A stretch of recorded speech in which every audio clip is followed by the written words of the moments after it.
Bismillahirrahmanirrahim. Assalamu alaikum students. Hopefully you are fine. It's the lecture number 5 of Social Studies class 4 and the date is 16/12/2020 and the day is Wednesday. In this lecture we will start our new unit, lesson and topic. So let's start unit number 3, our history, lesson number 11 and the topic is Muslim rule in the subcontinent. इस unit our history में हम अपनी country की history के बारे में, past के बारे में रीड आउट करेंगे। नेक्स्ट हमारा जो टॉपिक है वो है मुस्लिम rule in the sub continent. सब कॉन्टिनेंट, सब होता है स्मॉल कॉन्टिनेंट, यानी कि हमारी वर्ल्ड को 7 कॉन्टिनेंट में डिवाइड किया है ना, तो सब continent small part of the continent. इसमें हम देखेंगे कि कैसे जो है वो सब कॉन्टिनेंट में मुसलमानों की जो हुकूमत थी वो कायम हुई थी, कैसे मुसलमान सब कॉन्टिनेंट में आए थे, कैसे वहाँ पे इस्लाम फैला था।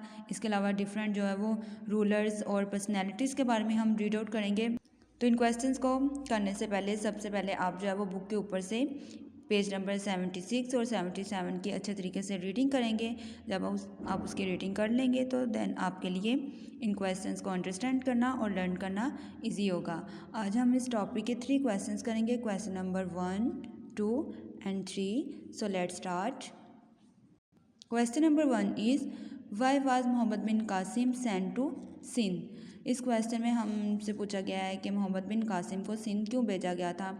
तो सबसे पहले आपको पता होना चाहिए मोहम्मद बिन कासिम जो थे वो एक यंग ब्रेव कमांडर थे जो कि हजाज बिन यूसुफ के भतीजे थे। मोहम्मद बिन कासिम ने जो है वो सिंध को फ़तह किया था, इस्लाम को जो है वह फैलाया था और एक अच्छा निज़ाम हुकूमत कायम किया था।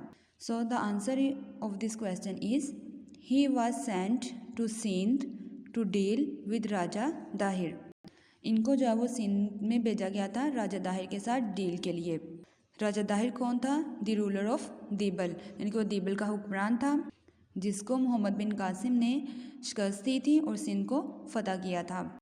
जब अरब ट्रेडर्स जो है वो हज के लिए या अपने जो उनकी गुड्स और थिंग्स होती थी बाय शिपिंग जो वो ट्रैवल करते थे, एक जगह से दूसरी जगह जाते थे, तो क्या होता था वहाँ के जो सी रोबर्स होते थे उन एरिया के, वो क्या करते थे इस काफ़िले को लूट लेते थे, इनसे जो कुछ होता था उनको छीन लेते थे और जो मुसलमान होते थे उनको अपनी जो है वो कब्ज़े में ले लेते थे, उनको कैद कर लेते थे।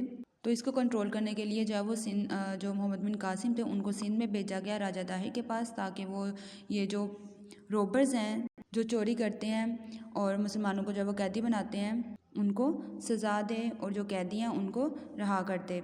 तो इसके लिए जो है वो मोहम्मद बिन कासिम को राजा दाहिर के पास भेजा गया। नेक्स्ट है हमारा question number 2, what did the Arabs learn from the Indians, के जो अरब से उन्होंने इंडियंस से क्या सीखा था। The answer is they learned how to write digital numerals and the concept of zero. उन्होंने इंडियन से मैथ के बारे में रीड आउट किया था, उसके बारे में लर्न किया था। डिजिटल नंबर्स जो हम जो है वो यूज़ करते हैं 0, 1, 2, 3, 4 इनके बारे में, और ज़ीरो का कॉन्सेप्ट था वो इंडियन से ही सीखा था। नेक्स्ट है हमारा question number 3, describe how Delhi सल्तनत केम इनटू बीइंग। यहाँ पे हम दिल्ली सल्तनत के बारे में बताएंगे कि वो कैसे वजूद में आई, कैसे बनी। The answer is the Afghan ruler of Ghor Mohammad Ghori conquered all of India up to Bengal in 1192. He made Delhi the capital of his kingdom. गौर का जो अफ़गान रूलर था मोहम्मद गौरी, उसने जो है वो बंगाल से इंडिया तक का जो एरिया था उसको फ़तह किया था 1192 में, और वहाँ पे उसने जो है वो अपनी दिल्ली सल्तनत जो है वो कायम की थी। किंगडम हम कहते हैं कंट्री और स्टेट विद द किंग, यानी कि उसने अपनी स्टेट का जो कैपिटल था वो बनाया था दिल्ली को। दिल्ली सल्तनत को कनकेयर तो मोहम्मद गौरी ने किया था, लेकिन इस सल्तनत को जो है वो सेटअप जो था वो कुतुबुद्दीन ऐबक ने किया था।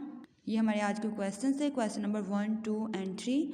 आई होप कि आपने इन्हें अच्छे तरीके से अंडरस्टैंड किया होगा। इन क्वेश्चंस को करने से पहले आपने बुक से अच्छे तरीके से इस टॉपिक की रीडिंग करनी है, फिर इन क्वेश्चंस को अच्छे तरीके से लर्न करना है, और लर्न करने के बाद रिटन फॉर्म में रफ शीट या रफ पेज के ऊपर इसकी प्रैक्टिस करनी है within a beautiful and neat writing.